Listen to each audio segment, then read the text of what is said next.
오늘 우리에게 허락하신 말씀의 제목은 예수를 주목하라는 제목으로 은혜를 나눕니다. 맥스 루케이도는 믿음 연습이라고 하는 책을 썼는데 그 책에서 이렇게 말합니다. 서둘러 기도하고 좋은 충고를 받아들이며 절대로 포기하지 마세요 라고 하면서 플로렌스 체드윅 같은 실수를 저지르지 마세요 라고 이야기합니다. 플로렌스 체드윅, 그녀는 수영으로 영국 해협을 왕복한 최초의 여성입니다. 그녀는 1952년 캘리포니아 해변 35km 떨어진 카타리나 섬에서 본토까지 무려 16시간을 쉬지 않고 수영하는 대기록을 수립하고자 계획했습니다. 당시 날씨가 무척이나 추웠고 해안에는 안개가 자욱했습니다. 15시간을 수영하니 근육에 경련이 오자 바다에서 나가게 해달라고 호소하였습니다. 보트를 타고 따라오던 어머니가 이렇게 말합니다. 거의 다 왔으니 조금만 견뎌라. 하지만 체드윅은 육체적, 정신적으로 탈진하여 수영을 계속할 수 없었습니다. 결국 구조대원이 그녀를 보트에 태우게 되었습니다. 잠시 후 안개가 걷히고 보니 안타깝게도 본토까지 800m도 안 남은 거리에 있었다는 것입니다. 체드윅은 기자회견에서 이렇게 말합니다. 눈에 보이는 것이 자욱한 안개뿐이었어요. 만일 캘리포니아 해변이 보였다면 절대로 포기하지 않았을 것입니다. 안개가 저의 승리를 빼앗아 갔어요. 그녀는 2달 뒤에 다시 도전하였습니다. 역시 짙은 안개가 또 그녀의 시야를 가렸지만 이번에는 해낼 수 있었습니다. 체드윅은 이렇게 고백합니다. 이번에는 목표 지점을 마음으로 보고 있었기에 할 수 있었습니다. 이 책, 믿음 연습이라고 하는 책에서 맥스 루케이드는 문제 넘어 있는 예수를 주목하라라고 하면서 이렇게 말합니다. 그리스도인은 신앙의 경주를 할 때 멀리 내다보아야 합니다. 목표인 예수를 주목해야 합니다. 슬럼프의 안개에 갇혀 어리석은 결정을 내려서는 절대 안 됩니다. 두어 번만 팔을 더 내저으면 결승점에 도달할 수 있습니다. 하나님이 천사에게 승리의 나팔을 불라고 손짓하고 계실지 모릅니다. 여러분, 혹시 문제만 쳐다보고 포기하지 않으십니까? 문제 너머에 있는 주 예수를 주목하여 보시기를 바랍니다.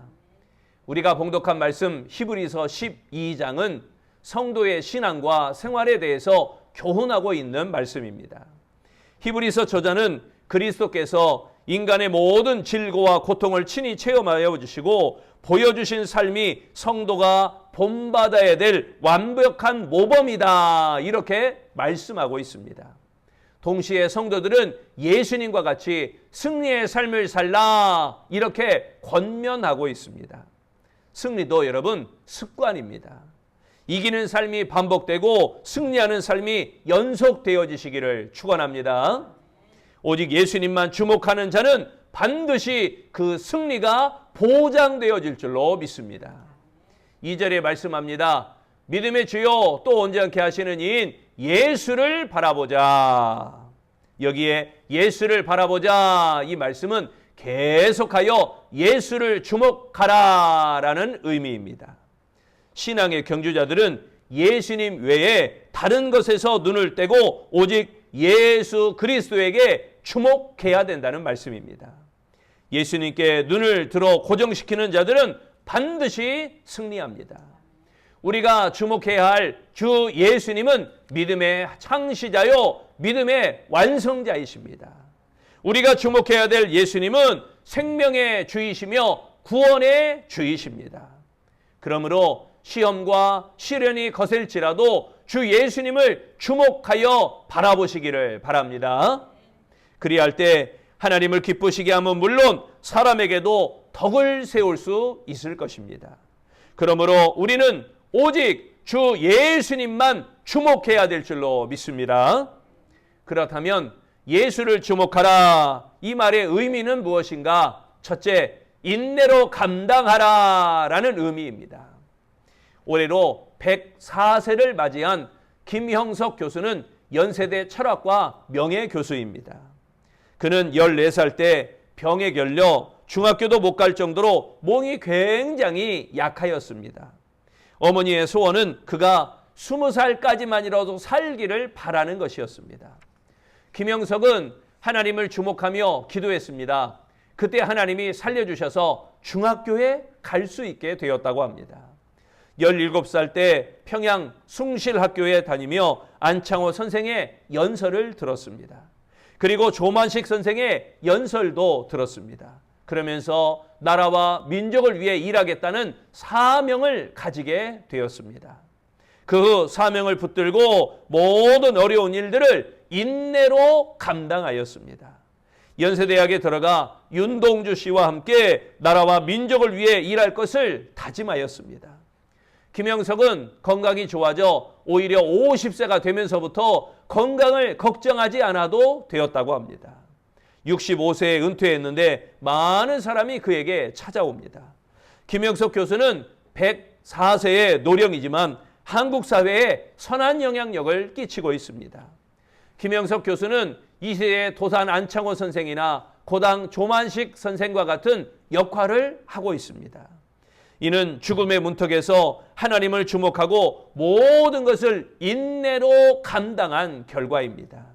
하나님을 주목하며 기도하였기 때문인 것입니다. 하나님을 주목하면서 인내하며 살았더니 14살 때 병을 얻어 살지 못할 것 같은 사람이 104세에 이르도록 장수하고 있는 것입니다. 그리고 오늘날 나라의 어른이 되어 선한 영향력을 끼치며 많은 이들에게 정신적 그리고 삶의 귀감, 마음으로부터 모든 것을 닮아갈 수 만한 그런 사람이 되고 있습니다. 우리 본문 1절에 보면 이러므로 우리에게 구름같이 둘러싼 허다한 증인들이 있으니 모든 무거운 것과 얽매이기 쉬운 죄를 벗어버리고 인내로서 우리 앞에 당한 경주를 하며, 여기에 인내로서 이 말씀은 흔들리지 말고 확고부동하게 남아있다라는 의미입니다. 체념한 상태에서 아무것도 하지 않은 것이 아니라 어려움을 극복해 나아가는 적극적인 태도를 가리키는 것입니다. 인내하는 사람은 어떤 장애물도 굴복하지 않습니다. 십자가의 길을 가는 우리는 절대 혼자가 아닙니다. 예수님께서 먼저 십자가 길을 가셨기에 우리의 고통과 어려움을 잘 알고 계십니다. 그래서 우리의 필요와 상황에 따라 참고 견딜 수 있는 힘을 주시는 것입니다. 때로는 말씀으로 힘을 주시고, 때로는 놀라운 체험으로 힘을 주시고, 때로는 다른 성도들을 통하여 우리에게 힘을 주십니다. 예수님은 언제나 우리에게 인내할 힘을 공급해 주시는 분이십니다. 예수님은 우리가 버티고 견디고 참아내도록 새 힘을 주시는 분이십니다. 그러므로 믿음의 경주를 포기하고 싶은 상황에서 오직 예수를 주목하며 인내로 극복하시기를 바랍니다. 두 번째, 예수를 주목하라라는 것은 기쁨을 생각하라라는 의미입니다. 제롬 하인츠는 뉴욕 메트로폴리탄 오페라 역사상 가장 훌륭한 가수로 평가받고 있습니다. 그는 피나는 노력 끝에 오페라 가수가 되었습니다. 그러나 꿈을 이루었지만 마음 한구석은 여전히 허전했습니다. 주 예수보다도 귀한 것은 없네. 기독교 방송에서 TV에서 복음성가 가수가 이 찬양하는 것을 보게 되었습니다. 그 순간 자신이 하나님께 영광 돌리는 삶을 살고 있는지 돌아보게 되었습니다. 그는 마음이 흔들렸지만 다시 마음을 다졌습니다. 오페라 무대를 지키자. 하나님의 영광을 찬양하는 거룩한 도구가 되자. 그 후 10년 동안 탁월한 오페라 가수로 성장하게 되었습니다. 오늘날 오페라 주역으로 뽑혀 계약서에 사인을 하고 연습에 들어갔습니다. 서곡에서, 그러니까 우리 찬양하다 보면 전주 있잖아요. 서곡 앞에 있는 곡에서 춤을 추는데 오페라 단쟁이 대본과 달리 나체로 춤을 추라고 말하게 됩니다. 원래 계약서에도 없는 내용이고 대본에도 없는 내용인데 갑자기 옷을 다 벗고 거기서 춤을 추라고 말을 합니다. 심지어 대본을 고쳐 저질스러운 음란 욕설까지 그 무대에서 내뱉으라고 합니다. 하인즈는 신앙적으로 맞지 않아 오페라단에 불만을 제기했습니다. 그러나 단장은 그리고 관객의 호감을 사려면 그렇게 할 수밖에 없다라고 그에게 옷을 벗고 음란한 이야기, 욕설을 하라 이렇게까지 이야기합니다. 결국 하인츠는 오페라를 하지 않기로 결단했고 계약 파기에 대한 막대한 벌금을 물었습니다. 그런데 사표를 내고 나오는 순간 오히려 그에게 기쁨이 임하였습니다. 그 기쁨은 세상에 태어난 후 느꼈던 기쁨 중 가장 커다란 기쁨이었습니다. 그의 솔직한 고백이었습니다. 그리고 해가 저물어가는 뉴욕의 밤거리를 걸으며 그가 기독교 방송에서 들었던 그 음악, 주 예수보다도 귀한 것은 없네, 목소리를 높여 주님을 찬양하였습니다. 오페라 주역을 포기한 제롬 하인츠가 실패자요, 어리석은 사람일까요? 좋은 기회를 스스로 걷어찼다고 생각할 수도 있을 것입니다. 하지만 제롬 하인츠야말로 오직 예수를 주목하며 기쁨을 얻은 사람이었던 것입니다. 본문 2절을 봅니다. 그는 그 앞에 있는 기쁨을 위하여 십자가를 참으사 부끄러움을 개의치 아니하시더니 하나님 보좌 우편에 앉으셨느니라. 여기에 기쁨을 위하여, 이 말씀은 하나님이 주시는 즐거움 때문에 라는 의미입니다. 십자가는 고통의 상징이었으나 그 앞에 하나님이 주시는 기쁨이 기다리고 있었습니다. 그렇기 때문에 예수님은 십자가의 수치, 십자가에서 당하는 부끄러움을 다 받아들였습니다. 여러분, 하나님이 주시는 기쁨이 있습니까? 우리가 세상의 기쁨을 얻기 위하여 바쁘게 움직이지만 하나님의 기쁨을 얻기 위하여 무엇을 하고 있습니까? 그 기쁨을 위하여 십자가 고통까지 참으신 그 예수님의 삶, 예수님의 생애, 예수님의 십자가의 고난을 묵상하시기를 바랍니다. 그 예수님을 주목하여 보시기를 바랍니다. 예수님은 죄 아래 인생들이 십자가의 죽음으로 말미암아 구원을 얻게 될 것을 보시고 기뻐하셨던 것입니다. 천국 소망에 대한 기쁨이 있습니까? 영혼 구원에 대한 기쁨이 있습니까? 예수님 때문에 당하는 수치와 부끄러움이 여러분 있습니까? 예수님처럼 기뻐하는 그 기준, 예수님처럼 기뻐하는 그 수준, 예수님처럼 기뻐하는 그 마음을 바꾸시기를 바랍니다. 은혜의 기쁨, 믿음의 기쁨, 성령의 기쁨으로 기뻐하는 아름다운 성도 되시기를 바랍니다. 피할 것이 아니라 하나님이 주시는 기쁨을 위하여 오직 예수님을 주목하는 아름다운 성도 되시기를 바랍니다. 세 번째, 예수님을 주목하라라는 것은 낙심하지 말라라는 의미입니다. 여러분 잘 아시는 탈무드에 나오는 이야기입니다. 사탄이 물건을 팔고 있었습니다. 상품은 걱정, 두려움, 욕망, 슬픔, 그리고 자만심, 이런 걸 사탄이 팔고 있었습니다. 그런데 진열대 한쪽에 이것은 팔지 않음이라고 꼬리표를 단 물건이 하나 있었습니다. 그래서 손님이 사탄에게 물었습니다. 왜 이 물건은 팔지 않소? 사탄이 대답합니다. 다른 물건은 아직도 여분이 충분히 있는데 이 물건은 여분이 없습니다. 이 물건은 내가 가지고 있는 것 중에 유용하면서도 아주 쓸모있는 물건입니다. 이 물건 없이 나는 일할 수가 없습니다. 이 물건이 사람들의 마음속에 들어가야 내가 일을 할 수 있습니다. 손님이 다시 물었습니다. 그게 무엇입니까? 그러자 사탄은 무슨 비밀을 이야기하듯이 이렇게 이야기합니다. 그 물건의 이름은 낙심입니다.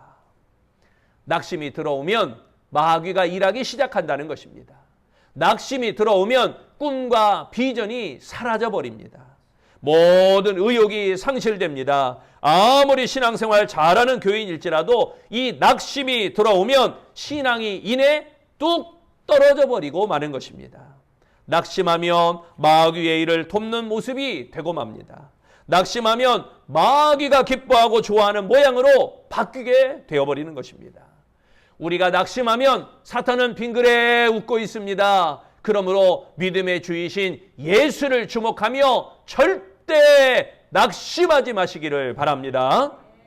3절에 말씀합니다. 너희가 피곤하여 낙심하지 않기 위하여 죄인들이 이같이 자기에게 거역한 일을 참으신 일을 생각하라. 여기에 낙심하지, 이 말씀은 맥이 풀어져 지치다라는 의미입니다. 믿음의 경주자들은 결승점에 도착하기 전까지는 절대 낙심하면 안 됩니다. 믿음의 경주자들은 그 골인 지점에 가기 전까지는 절대 맥이 풀어져 지쳐서는 안 됩니다. 마음의 맥이 풀려 기진맥진하면 신앙의 경주를 포기하게 됩니다. 그러므로 힘을 잃거나 마음이 느슨하게 되지 않도록 예수님만 주목하시기를 바랍니다. 인생의 때때로 일어나는 절망적 상황이 있습니다. 인생에 어렵고 힘든 상황이 있기 마련입니다. 그때 요구되는 것은 낙심하지 않는 태도입니다. 절대 절망을 소망으로 바꾸는 의지가 필요한 것입니다. 그때 힘이 없어 지쳐있는 손과 다리를 일으켜 세워야 할 것입니다. 그때 두렵고 떨리는 마음을 버리고 낙심하지 않는 굳건하고 강인한 마음을 소유해야 할 것입니다. 남들이 아무리 권면해도 내가 귀를 막고 있으면 아무 소용이 없습니다. 눈을 들어 주 예수를 주목하시기를 바랍니다. 그리할 때 하나님의 인도하심을 받게 되어질 것입니다. 어떠한 상황에서도 오직 예수를 주목하며 낙심하지 마시기를 바랍니다. 17세기 사람 잔느 귀용 부인은 성직자도 아니었습니다. 그렇다고 그가 신학자도 아니었습니다. 하지만 앤드류 머레이, 그리고 워치만 니, 그리고 허드슨 테일러와 같은 기독교에게 많은 영향력을 끼친 경건한 사람이었습니다. 귀용 부인은 그녀가 쓴 순전한 사랑이라고 하는 책에서 자신이 주님을 만나지 못하는 이유가 거룩하지 못하기 때문이라 여기고 거룩한 사람이 되기 위해서 애를 썼다, 이렇게 이야기합니다. 철저히 자기를 점검하고 살폈지만 헛되고 피곤할 뿐이었습니다. 그러던 어느 날 수도사를 만나 자신의 심정을 고백하며 상담하였습니다. 그 수도사가 귀용 부인에게 이렇게 말합니다. 예수님은 지금 당신 안에서 역사하고 계십니다. 그 말에 귀용 부인의 영적인 눈이 뜨이게 되었습니다. 사모함, 열망, 안타까움, 이 모두가 다 주님의 역사였음을 깨달았습니다. 그리고 그녀는 변화되었습니다. 경건하고자 하는 열망, 경건하고자 하는 노력 때문이 아니라 자신과 함께 하시는 예수를 주목하는 눈이 뜨인 것이 이 귀용 부인을 변화시켰던 것입니다. 변화된 장로 귀용 부인은 다음과 같이 말합니다. 주님이 영혼 안에서 일하고 계시다는 사실을 전에는 몰랐습니다. 여러분, 주님만 주목해야 됩니다. 주님은 우리 안에서 일하고 계십니다. 한눈 파지 말고 오직 주님만 주목하시기를 바랍니다. 사랑하는 성도 여러분, 예수를 주목하는 믿음의 눈이 열리시기를 바랍니다. 아무리 어려운 상황에서도 오직 예수님만 주목하시기를 바랍니다. 우리 앞에 허다한 증인들이 있습니다. 당당하게 승리한 신앙의 선배들도 오직 예수를 주목한 사실을 기억하시기 바랍니다. 오직 예수를 주목하여 인내로 모든 고통을 감당하시기 바랍니다. 오직 예수를 주목하여 하나님이 주시는 기쁨을 생각하시기 바랍니다.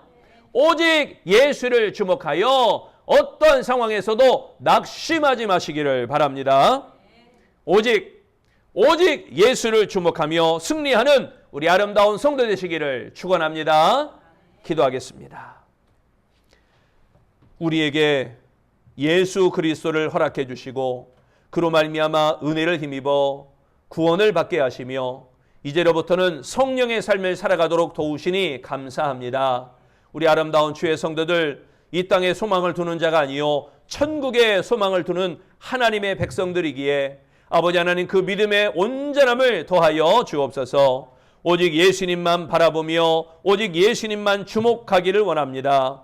예수님만 주목하며 인내로 모든 고통을 감당하며 예수님만 주목하여 하나님이 주시는 기쁨을 생각하며 예수님만 주목하여 어떤 상황에서도 낙심하지 않고 오직 주로 말미암아 승리하며 주로 말미암아 기뻐하며 주로 말미암아 온전해지는 아름다운 성도 되게 하여 주시옵소서. 오직 예수로만 바라보며 예수로만 승리하며 예수로만 이김받을 수 있는 복 있는 교회, 복 있는 성도 되기를 예수님 이름으로 기도합니다. 아멘.